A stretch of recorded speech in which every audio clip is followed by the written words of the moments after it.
दोस्तों, फिल्म्स हमें हकीकत से दूर ख्वाबों की दुनिया में ले जाती हैं। एक फिल्म को बनने में कई महीने और कभी के बाद तो कई साल तक लग जाया करते हैं। इस दौरान फिल्म के सेट पर कई दिलचस्प वाक़यात पेश आते हैं, लेकिन तारीख में कुछ ऐसी फिल्म्स भी गुजरी हैं जिनसे कुछ इंतहाई अजीबोगरीब और पुरस्कार वाक़यात जुड़े हुए हैं। इस वीडियो में मैं आपको कुछ ऐसी ही फिल्म्स के मुतालिक बताऊँगा। नंबर 5 पर है द पोजेशन। द पोजेशन नामी हॉरर फिल्म 2012 में रिलीज़ हुई थी।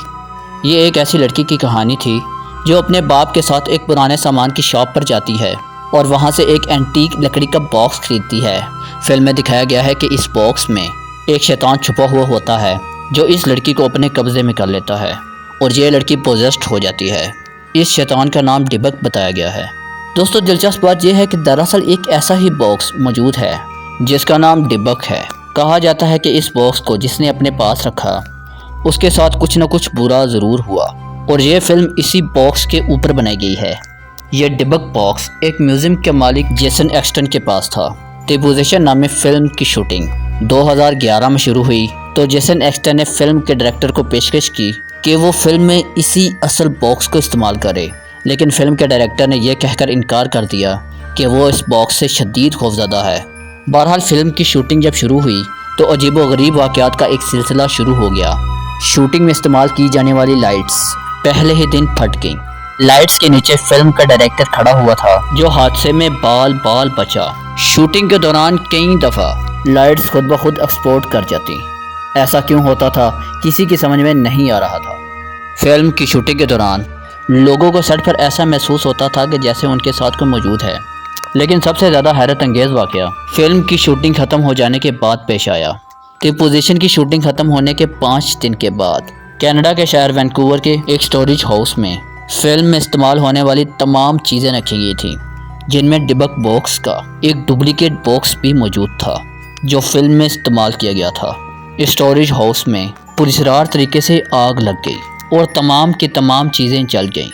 पुलिस की इन्वेस्टिगेशन में आग लगने की वजह सामने नहीं आ सकी। ये सब इत्तेफाक थे या फिर कुछ और, ये अल्लाह ही जानता है। नंबर 4 पर है द एमिटेबल हॉरर।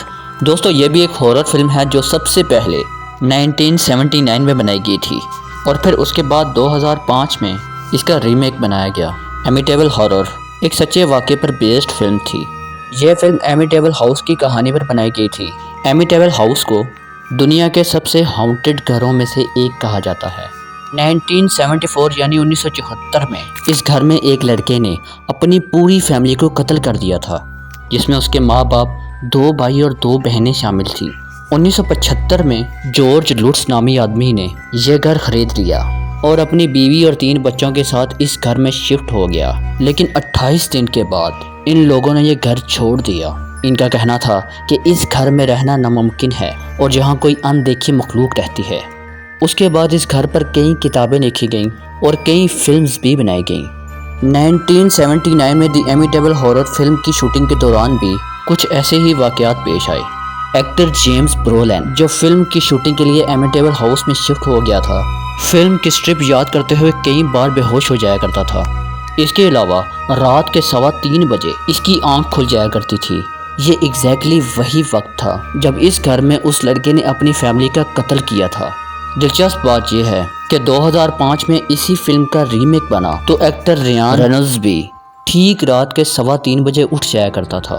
हो सकता है कि इसके दिमाग पर फिल्म की कहानी का असर पड़ा हुआ हो या फिर ये खुद ब खुद 3:15 बजे उठ जाया करता हो, लेकिन ये इंतहाई अजीब बात थी। इसके अलावा 2005 में फिल्म की शूटिंग शुरू होने से पहले एमिटेबल हाउस के पास एक आदमी की लाश भी दफन हुई मिली थी। नंबर 3 पर बात करते हैं दी सुपरमैन की।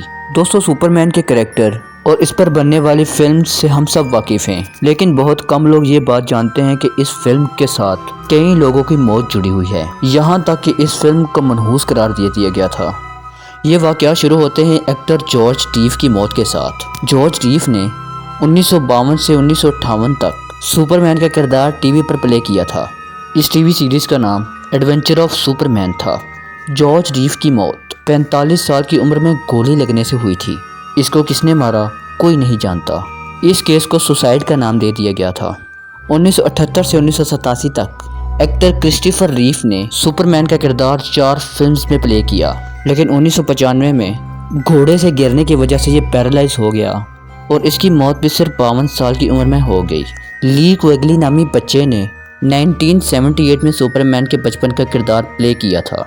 इसकी मौत भी सिर्फ 14 साल की उम्र में पुरअसरार तरीके से हो गई थी। फिल्म में काम करने वाली अदाकारा मैरगट किडर 1996 में लापता हो गई थी और इसने खुदकुशी कर ली थी। दोस्तों, इस तरह के कई वाक़यात इस फिल्म से जुड़े लोगों के साथ पेश आ चुके हैं। कुछ लोगों को शदीद माली नुकसान भी हुआ और आहिस्ता आहिस्ता सुपरमैन सीरीज़ एक मनहूस फिल्म सीरीज़ के नाम से मशहूर हो गई। यहाँ तक कि सुपरमैन के लिए एक्टर्स को कास्ट करने में मसला होना शुरू हो गया था। लेकिन अगर मैं अपनी राय दूँ तो मुझे ये सब इत्तेफाक से ज़्यादा कुछ नहीं लगता। आप अपनी राय कमेंट सेक्शन में ज़रूर दीजिएगा। नंबर 2 पर बात करते हैं द एग्जॉर्सिस्ट की। 1973 में रिलीज़ होने वाली फिल्म द एग्जॉर्सिस्ट को तारीख की सबसे खौफनाक फिल्म में से एक माना जाता है। इस फिल्म की कहानी एक सच्ची कहानी से इंस्पायर होकर बनाई गई थी। ये कहानी दरअसल एक लड़के रोलैंड डो की कहानी थी, जिसके बारे में कहा जाता था कि इसके अंदर शैतान घुस गए हैं। और फिर 1949 में इस लड़के के साथ एक प्रीस्ट ने एक्सोर्सिज्म परफॉर्म की, यानी इसके अंदर से शैतानों को निकालने की कोशिश की गई। द एग्जॉर्सिस्ट दरअसल इसी कहानी को जहन में रखकर बनाई गई थी। इस फिल्म ने लोगों को खौफजदा कर दिया था और अक्सर लोग तो डर के मारे सिनेमा के अंदर बेहोश हो जाया करते थे। इस फिल्म की शूटिंग के दौरान इंतहाई अजीबोगरीब वाक़यात पेश आए थे, जिसने इस फिल्म को मज़ीद पुरअसरार बना दिया था। जैसा कि इस फिल्म के घरनुमा सेट को शुरू में ही आग लग गई, सब कुछ जल गया। उस वक्त पोजेस लड़की का किरदार अदा करने वाली 12 साला लिंडा प्लेयर घर के अंदर मौजूद थी, लेकिन ये इस आग में मुकम्मल तौर पर महफूज रही। इस लड़की की मां का किरदार निभाने वाली एक्ट्रेस शूटिंग के दौरान शदीद जख्मी हो गई थी और इसकी कमर सारी उम्र ठीक नहीं हो सकी। फिल्म में छोटे छोटे किरदार निभाने वाले 2 एक्टर्स की मौत इस फिल्म के रिलीज़ होने से पहले एक हादसे में हो गई। इसके अलावा फिल्म में परीस का किरदार निभाने वाले एक्टर मैक्स पोन सीडो का भाई फिल्म की शूटिंग के पहले दिन ही मर गया था। एक और हैरत अंगेज़ वाक़या मर्सिडीज़ मैककैमरस का है। इस औरत ने फिल्म में शैतान की आवाज़ का वॉइस ओवर किया था। फिल्म के मुकम्मल होने के कुछ दिन के बाद ही इसके बेटे ने अपनी बीवी और बच्चों को मारकर खुदकुशी कर ली थी। इसको अपनी मां पर किसी बात पर शदीद गुस्सा था, लेकिन असल कहानी सामने नहीं आ सकी। दोस्तों, ये सब एक इत्तेफाक भी हो सकता है, लेकिन बहरहाल द एग्जॉर्सिस्ट को ना सिर्फ खौफनाक बल्कि एक कर्स मूवी भी माना जाता है। और दोस्तों, इस लिस्ट में पहला नंबर आता है द पोल्टरगेस्ट नामी मूवी का। द पोल्टरगेस्ट नामी इस फिल्म सीरीज़ को तारीख की सबसे मनहूस यानी कर्स फिल्म फ्रेंचाइज भी कहा जाता है, क्योंकि इस फिल्म के साथ भी कई लोगों की मौत जुड़ी हुई है। द पोल्टरगेस्ट पहली दफ़ा 1982 में रिलीज़ हुई थी। ये एक हॉरर मूवी थी। इस फिल्म में एक फैमिली को दिखाया गया है जिनके पास एक टीवी होता है और इस टीवी के ज़रिए कुछ शैतान इस फैमिली से रब्ता करते हैं और फिर फैमिली के बच्चों को गायब करना शुरू कर देते हैं। एक्ट्रेस टिमोनी ड्यून, जिसने इस फिल्म में काम किया था, सिर्फ 22 साल की उम्र में मर गई थी। इसको इसके बॉयफ्रेंड ने कत्ल किया था। इसी फिल्म में काम करने वाला एक और एक्टर जूलियन बेक भी फिल्म के रिलीज़ होने के 3 साल के बाद स्टमक कैंसर से दुनिया से चला गया। पोल्टरगेस्ट 2 में काम करने वाला एक्टर विल सिम्पसन भी 1985 में मर गया था। लेकिन इनमें सबसे अजीब तरीन किस्सा हीदर और रूक नामी चाइल्ड एक्टर का है, जिसने पोल्टरगेस्ट की पहली 3 फिल्म्स में काम किया था।